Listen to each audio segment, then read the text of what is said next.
Hey, what's going on, YouTube? Aaron here. All right, so this is another installment of your favorite Thot Tales. Now, this is a Thot Tale from me in my mid-20s, so it's not my Thot days per se, but it is a story of me as it relates to a physical encounter with a guy, and it's me showing a little bit of my freak side, as they say. I guess freak a leash, freak on a leash. Wasn't that a song?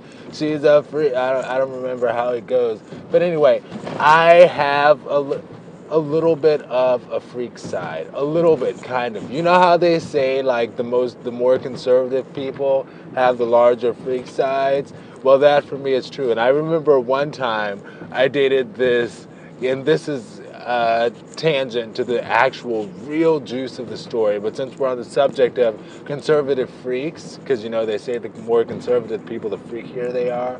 I remember one time meeting this dude chocolate, beautiful dude, totally conservative, member of his college Republican team, all of that stuff.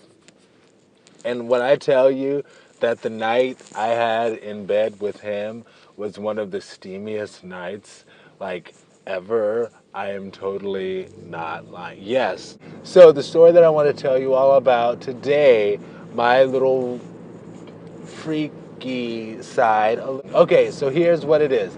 So there's this guy that I dated. I was like 26. He was like 27, maybe 28. He was from New York or whatever, but at the time he lived in Baltimore, which is where I live.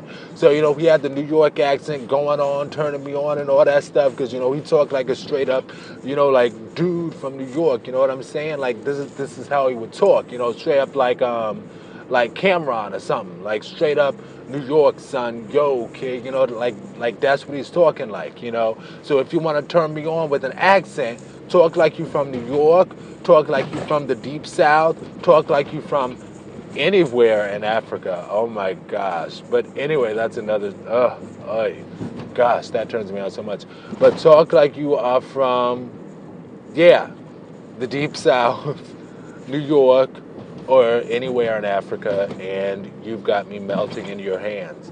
And I melted in his hands as one of the things that he enjoyed, which was interesting. He was a wrestling fan, you know, like 27, 28 years old, still love watching wrestling.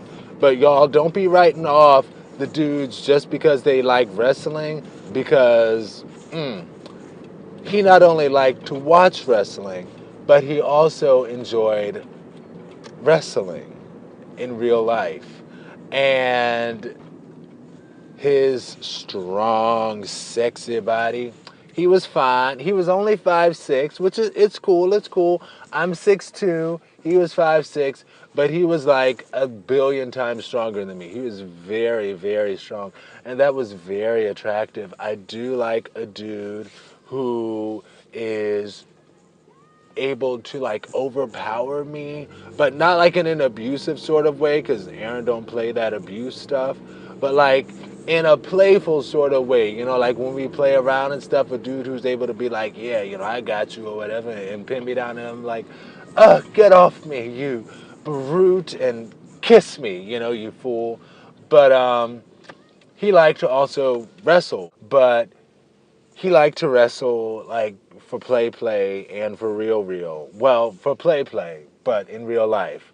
And I would go over his house and we would chat, we would have our date, we would hang out, and we would wrestle. And I would leave his house all sore, like I had just finished having the best sex ever, because he was strong, super strong, and he would throw me around the bedroom and all of that stuff. Like I said, he's 5'6".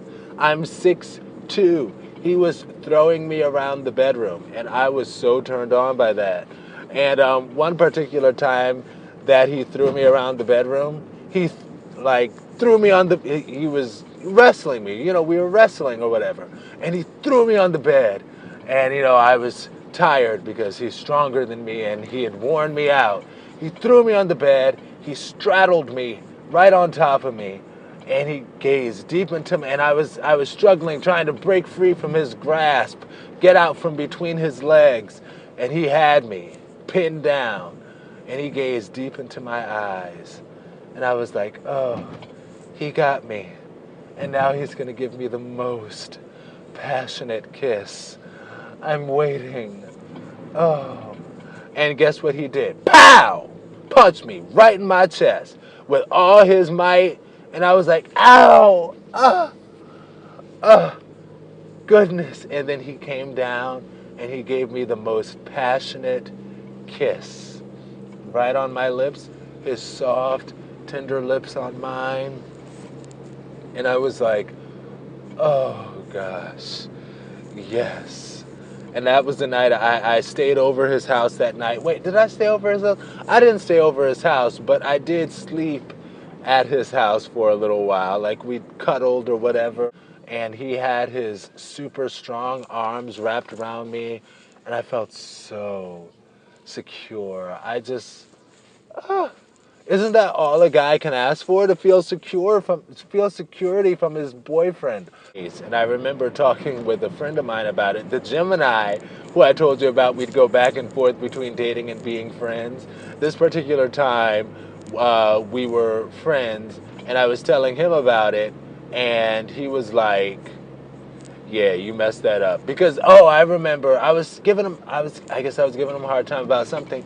And he was like, man, and while we were on the phone, he was like, hey, yo, you know what? I'm sorry. I got to take this call right here or whatever. I'll call you right back. Never called me back again a day in my life to date. And I was like, okay, well, when he said he'll call me back, I was like, okay, well, when you call me back, I'll finish giving you a hard time about, I don't know. I was a effing a-hole, quite frankly. But I mean, of course, I didn't say that exactly, but I was an effing a-hole, and I was upset about something. I don't even remember.